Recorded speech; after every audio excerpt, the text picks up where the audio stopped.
Welcome to MarcusG.tv. I'm Chef Marcus Julian. I'm a chef on a mission. Today's mission is organics, retail organics. Do you know who the largest? Who the largest retailer is of organic foods?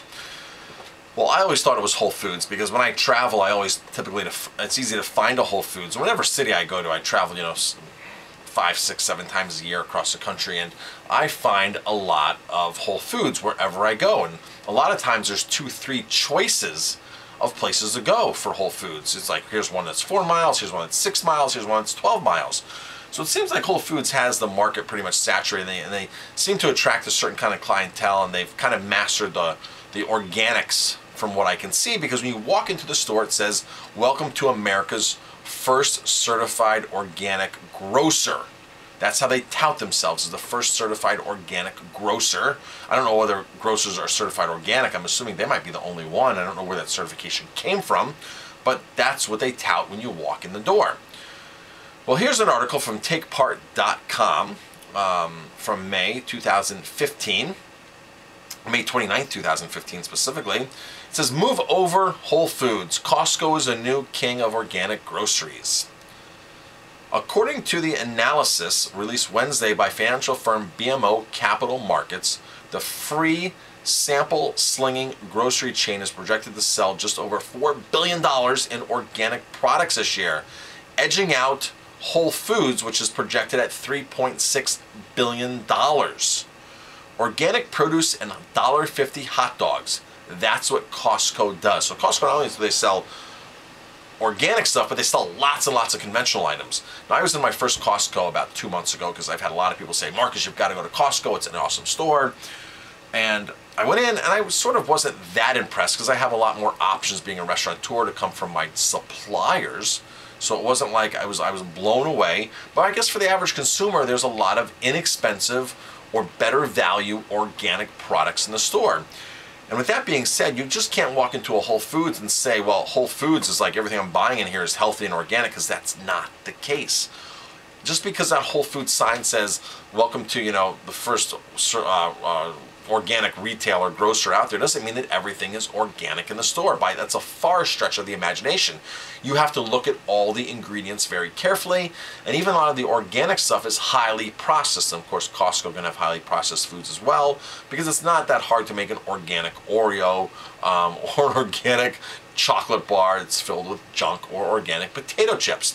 So don't let the word organic fool you and make you think that you're getting something that's superior or healthy.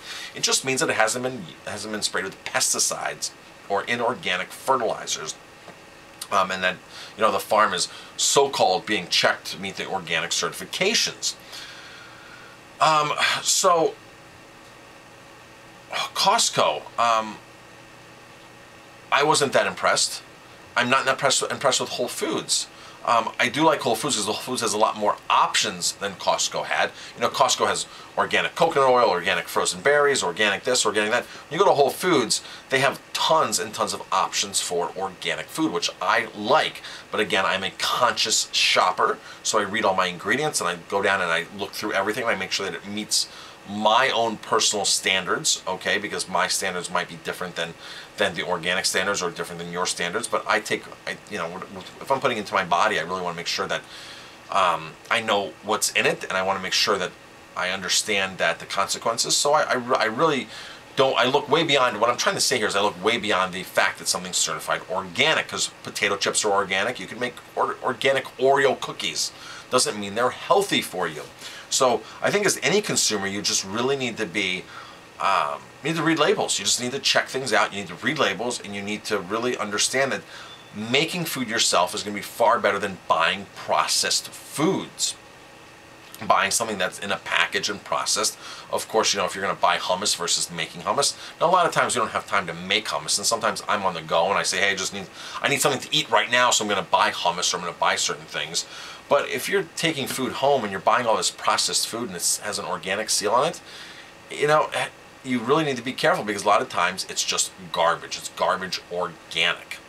So, but I wanted to share this article because I thought it was very fascinating that Costco is the king of organics.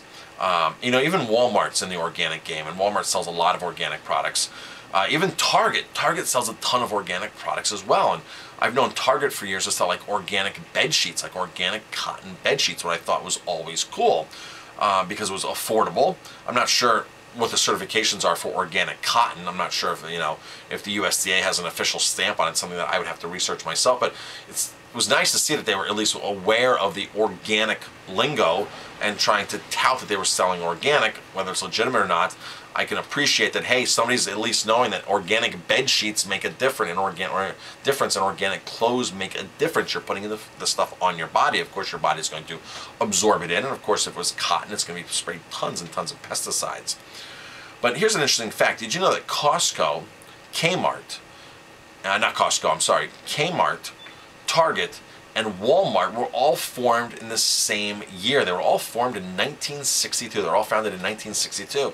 So it's interesting if you watch all three stores and their history of how the three stores have evolved. They've all started out the same, 1962. All three major retailers. And of course, Kmart, I think, was sold out to Sears. Target has really formed themselves as more of a upscale big box store with a lot of organic foods in it. And I think Walmart mission, you know, Walmart's mission from the beginning with Sam Walton was to take care of your people, and of course, in the last decade, that has drastically changed. You can see scandal after scandal after scandal with Walmart and how they mistreat their employees, how they don't pay them enough, and all these class action lawsuits against Walmart, and they've paid out millions of dollars because they're not treating their employees fairly, and they've really formed themselves as just a very inexpensive big box store that just doesn't care about the people they're sourcing from or the people that they're hiring. So it's just interesting to take a look at all three of those. And then when you look at Sam's Club, which is a Walmart spinoff, you look at Costco, the owner of Costco really insists that I need to pay my employees a fair living wage, and he pays his employees a lot more than Sam's Club.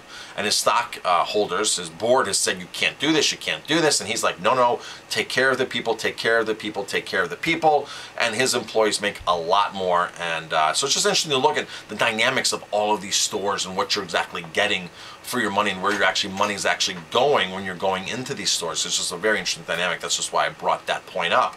So, Costco. Are you a Costco fan? Are you a Whole Foods fan? Where do you buy your organic food? I'm Chef Marcus Giuliano. Thanks for watching. If you like my videos, please hit like, subscribe to my channel, and definitely pass it on.